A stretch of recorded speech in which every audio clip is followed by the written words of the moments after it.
What's going on, Scorpio? Welcome to your weekly forecast for the week of August 26th through the 30th of 2020. Welcome. Well, the sun is in Virgo, so we have the sun transiting your 11th house. Mercury is there as well. I think you're getting a lot of information and really analyzing what is connecting you to people in your life, to groups, to friends, and overall just, stepping in and innovating and figuring out exactly what you need to be true and connected in life. And Mercury is going to be making a trine to your 7th house with Uranus, of course.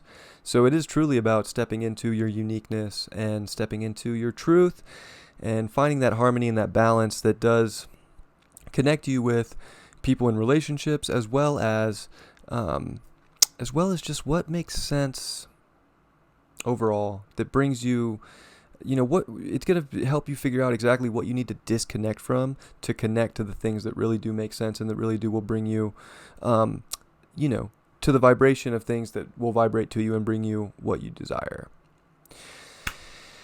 Otherwise, there's a lot of heavy transits, but Monday we do get a portal, if you will, between Venus, Neptune, the moon, and Jupiter and Pluto, and this is a kite formation. This is a pretty rare formation, and it's pretty powerful on Monday with the moon being in it, because we have it's all pointing toward Venus in your 9th house. So Venus in your 9th house is definitely about valuing the beliefs you have and valuing the messages you get from a higher space and expanding on knowledge that comes in and being able to express it and give out that higher knowledge to others as well, and like to see the beauty in the bigger picture and the adventure of life as well, and to value that.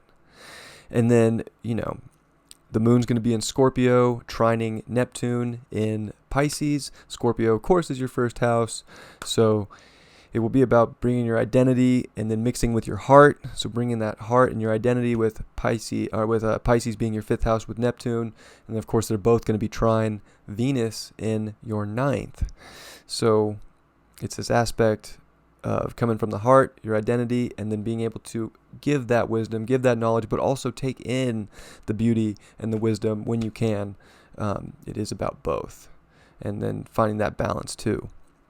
The kite comes into play because Jupiter and Pluto are in opposition to Venus here in your 3rd house of Capricorn. So it is about definitely, embracing the change in your environment so that you can expand and make things beautiful by figuring out what was true and what wasn't true, and stepping into beliefs that do align with what make you feel good, truly make you feel good, and let your heart and your soul expand with it.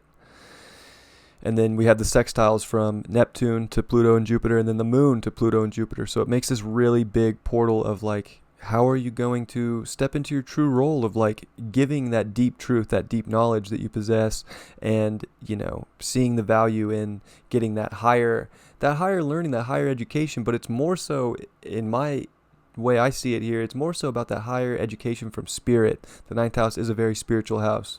It does rule religion, and it is about your connection to spirit and God and how you're channeling that information, and are you able to express the beauty that you're getting, because you are one of the most intuitive signs, Scorpio. So really that deep truth, you can't you got to give it. You got to be able to kind of be that guru and be that light right now. It come from a place of your truth, your identity, of course, but to be able to expand on that. So that's Monday, and then the transits get hard after that. The moon's going to transit into your 2nd house of Sagittarius. It's going to square the sun, make that first quarter square. So this is really about how are you connecting to your values, and then also connecting to what emotionally feels right with other people. It's like this tug of war. It's this hard angle between the collective and yourself, and sometimes you have to do the things that align with both and find a win-win here. And then the moon's going to be also from your 2nd house squaring your 5th house with Neptune. It's you can't see love, right? So having Neptune in your 5th house, it's really tuning into the feeling of love and channeling that, and with the moon squaring it, it's like you can almost feel like if you're looking outside of yourself and outside of your heart, you're not going to find it. Like you have to bring that love from within yourself. You have to be that love to receive that love. And that's just kind of like, emotionally, it can be a hard one this week with this aspect, because it can make you feel like love is the greatest illusion and that you're just empty. But if you are in your self-worth and your self-value and you know that the love comes from within you, I don't think it's going to be an issue. You just have to channel that into, connecting your love and your heart space with others this week. Which probably sounds terrible to some Scorpios, because they're like, kind of just want to do their own thing. At least the ones I know. Not all Scorpios, of course. The moon is going to transit into your third house. It's going to be right there with Jupiter, Pluto, and Saturn. It's going to pose Venus in your ninth house. Like, if you're emotionally stuck in an environment that isn't transforming you and taking you to a better place in your immediate life, then you're never going to be able to step into really the whole picture of where the beauty is. Like, it all starts from where you are. Your third house is going through a lot with Capricorn there and Pluto, Jupiter, and Saturn, and it can feel restrictive, but when the moon gets there too, it can feel even more restrictive at fall position for the moon, and then making it hard squares to Saturn, opposition to Venus. And it really is making a T-square, if you will, to your sixth house with Mars. If you're stressing yourself out and you're not doing the things that truly feel right on a day-to-day basis, if your routine's off, if your health is off, like, you're going to feel it. And it's time to take action for truly channeling what is going to take you to that highest place, what's going to make you feel really good, where the higher knowledge is, and like not, so much focusing on what doesn't make sense. Like, you have to be curious right now, emotionally and physically, to get things right so that you can make really your whole environment and world beautiful. And that really does come from within. And that's how you make it what it is. The moon's going to transit into your fourth house by the end of the week, and it's going to square Uranus in your seventh house. So I think, emotionally, you're going to really want to, at the end of the week, just find some security and some rooted grounding in your emotions. But if you're not connecting to Uranus right in your seventh house, if you're not, being in your unique self, if you're not bringing some sort of electricity in relationships too, like, this can be really weird. This could be relationships with family, with anybody, or just a harmony in your life, and it could end the week feeling like emotionally there's just nothing that can fulfill you.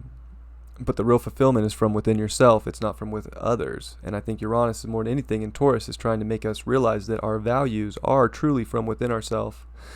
And even though it is in your seventh house, this can bring something unexpected, and it can be beautiful if you're willing to listen to the sign. Uranus does want to take us higher emotionally with this square, so, whatever comes, really tune in and see if it is what aligns with you and what will make you feel good. Heavy week. Got the Ace of Swords reversed.